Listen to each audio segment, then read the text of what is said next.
Hi అండి, welcome back to my channel. ఈ రోజుల్లో అందరికీ హెయిర్ ఫాల్ ప్రాబ్లం అయితే చాలా ఇబ్బంది పెడుతుంది.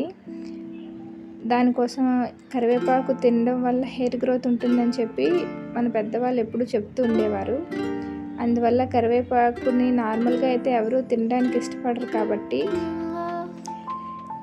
ఈ విధంగా పొడి తయారు చేసుకొని స్టోర్ చేసి పెట్టుకుంటే మనం ఎప్పుడు కావాలంటే అప్పుడు అన్నంలో కలుపుకొని తినొచ్చండి. దీనికోసం కడాయి పెట్టుకొని కడాయిలో 3 రోజులు కొంచెం ఎండలో ఎండబెట్టిన కరివేపాకుని తీసుకొని కొంచెం ఫ్రై చేయాలి. ఇలా ఫ్రై చేసిన తర్వాత కరివేపాకు 1 నిమిషం వేగిన తర్వాత 6 ఎండుమిర్చి, 1 స్పూన్ జీలకర్ర, 1 స్పూన్ ధనియాలు వేసి దోరగా వేయించాలి.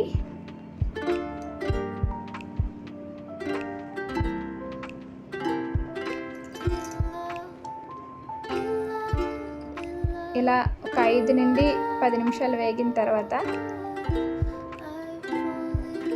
2 టేబుల్ స్పూన్ల కందిపప్పును తీసుకోవాలి. వీటిని కూడా వేసి వేయించాలి. కందిపప్పు క్రిస్పీగా అయినంత వరకు వేయించాలండి. ఇప్పుడు మీకు చూపిస్తున్నాను కదా, పొడి ఇలా అయింది కదా కరివేపాకు. ఇప్పుడు తీసి పక్కన చల్లారబెట్టుకొని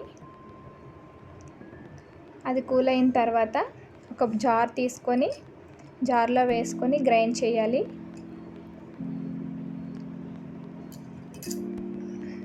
ఇలా గ్రైండ్ చేసుకున్న తర్వాత కొంచెం ఉప్పు యాడ్ చేసి ఇంకొకసారి గ్రైండ్ చేసుకోవాలి.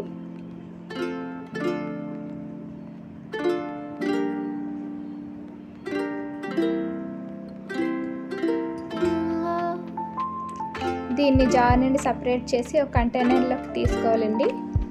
తీసుకొని స్టోర్ చేసుకోవాలి.